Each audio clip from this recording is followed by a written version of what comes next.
So today we are going over my reflection, not my reflection, I'm creating a reflection of the evaluation that Nate did on me and the time that I had at Glendale.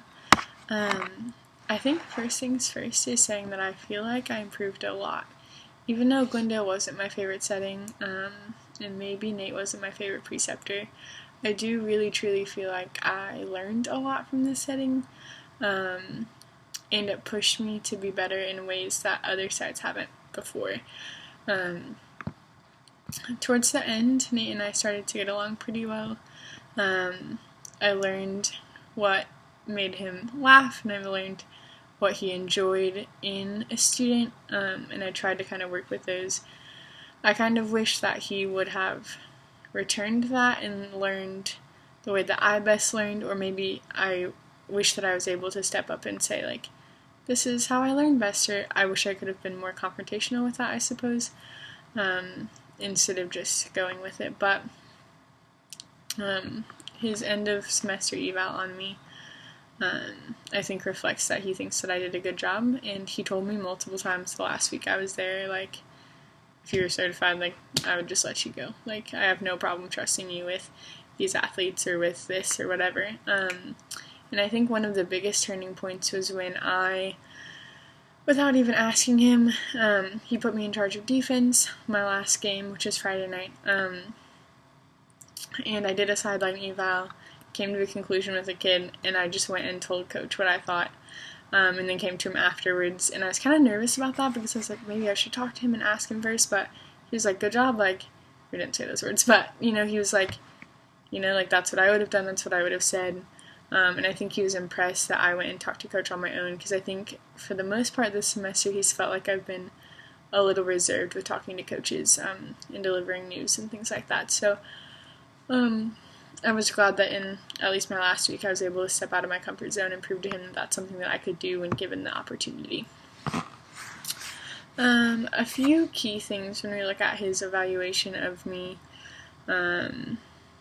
versus last time specifically is there's a few bullet points that went down. There was one, I think it was documentation. It went from a 3 to a 2.5. And so we kind of talked about that, and he told me that it was because this time he got to do it in two parts, and he kind of slowed down and really looked at the questions and was able to, like, really pick apart what I was doing. And so at first I was like I went down on an evaluation, like, no, that's not good.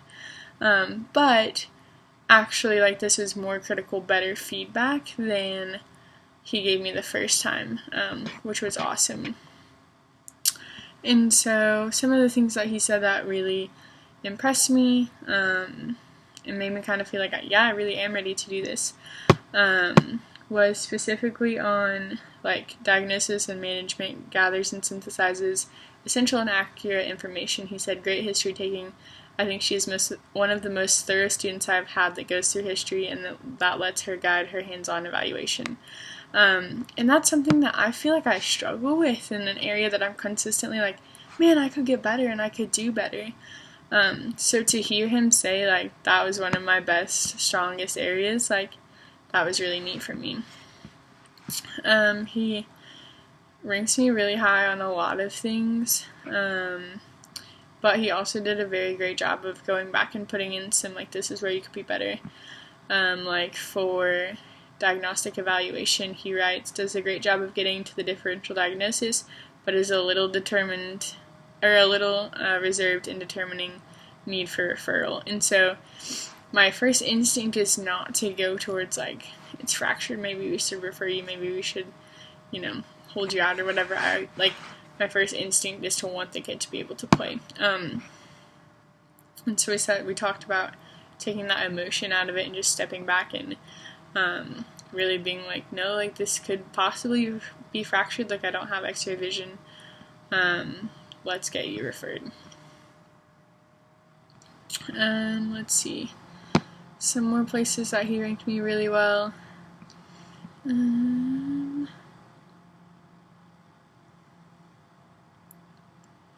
He talks about I do a great job of identifying when a patient is fit to return to sport, as well as to pull them back and modify. And this is something I'm trying to really be sensitive to, is when an athlete needs to modify what they're doing, or when they need to reserve due to pain. And so I think that that's something that I've improved on, or maybe just become more confident in my ability to say, no, I think that you should limit yourself due to pain, and I think it's okay that you do that. Because ultimately I struggle with not wanting coaches to look at me and say, you're just holding them out again, you're just telling them they can limit due to pain. But ultimately, that's part of my job. If I think an athlete needs to limit due to the pain they're feeling, then that's something that I need to be confident on and, stand up and say. And so I think that I've definitely improved. Under quality improvement, he wrote, always looks for feedback when needed, but also tries to push herself to get the most out of her time during practicing games. And so that was something that I was really glad that he wrote, because I was consistently trying to think of questions that I could ask him without making him feel like I was just looking for something to do, or looking for something to talk about because I was bored or whatever. But that's something that he told me when we met, is that I do a good job of seeking answers to questions I don't know, and really just digging into learning. And so I thought that was really neat. When we talked about quality improvement, I think it's question 27. This is something that we talked about specifically. He writes, I think she tends to beat herself up too much when she makes a mistake, specifically with a missed fracture previously in the semester. She does a great job of reflecting and tries to limit mistakes to one-time thing, and she's been heavily involved in outreach meetings this semester. And so I really appreciate when somebody realizes that I am too hard on myself, because I know that I am, but that's the only way that I can push myself to be better, is to be hard on myself and to be disappointed with myself, which kind of sounds harsh and crazy, but it's the way that I learn best. And so to see that he picks out, I'm doing better than I think I am, and there's some things that maybe I don't need to be so crazy hard on myself about, and so that was nice for us to kind of talk about. And he was pretty much just Emily, relax. It's good that you self-reflect, but don't make yourself feel like a bad clinician all the time, because that's not good for you. And so that was really neat for me to hear and kind of take to heart. Sorry, I'm yawning. We talked about communication and how he talks about sometimes how much I don't talk to coaches, but then consistently he talks about how hard the coaches are to talk to and how he doesn't let me talk to them because it's hard. And so that was kind of a miscommunication on our part. I think that he wanted me to step out of my way and make those connections and have those conversations and just kind of buck up and do it, to where I would wait till he'd say, hey, do you want to have this conversation? And be sure. And then he would change his mind and be no, it's okay, I won't make you do that. And so I think there really was a miscommunication, and I was willing to talk to coaches, and I don't mind to have hard conversations with hard people. I really don't.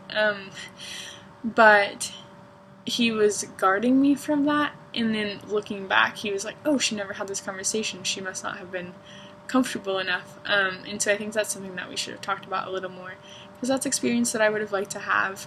And Coach Mox was always super respectful to me when I would talk to him, so I wasn't necessarily afraid to have those conversations with him. There's a few times that I just said things to him and told Nate, and he's oh, how'd that go? And I was oh, fine.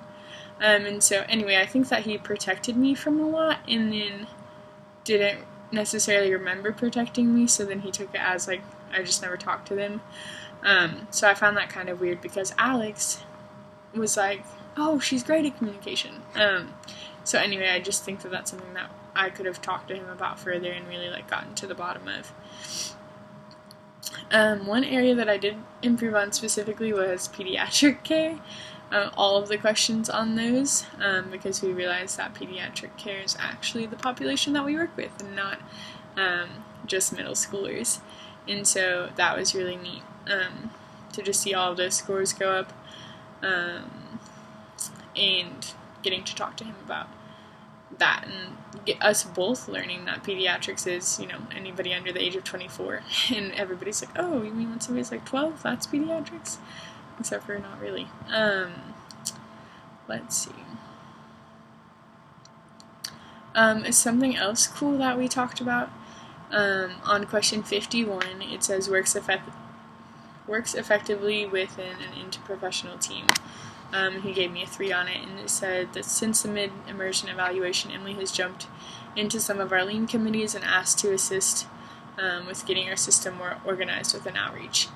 And so I love being part of a team and seeing something that I think is broken and like trying to input how I think that we could fix it. That's actually something that's so fun for me. And so getting to a point at the farm where I felt comfortable, even with all of the other outreach full-times that don't have me as their student, like I'm always around, but I'm not their responsibility, and so they don't know necessarily my skill level or, you know, like who I am really. Being able to sit there and still put in my ideas and still be accepted when I say like, hey, I would love to be a part of that committee and help this, you know, kind of grow and be better, and to be accepted. That was something really cool to talk to Nate about, because he just saw me like going out of my way to like do more and be more involved, and so he really appreciated that, but also it gave me more of a sense of like security and like I really can do this, like people really do value my opinion, and so I thought that that was really neat. The community health one, question 53, he ranked me a 2, so did Alex, she ranked me low as well. We kind of talked about that, but it's not, I just haven't had that experience really with working with the community necessarily. So yeah, all of the other ones he ranked me pretty well on. As I said, there's those 2 that went down, but it was mainly 1 because he didn't refer back to the last one to see what he marked me at, and 2 because he took a little more time to really pick apart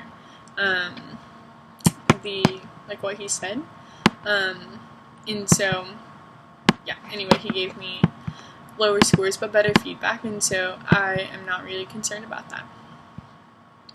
I gotta keep this short because I talked way longer than I thought I did.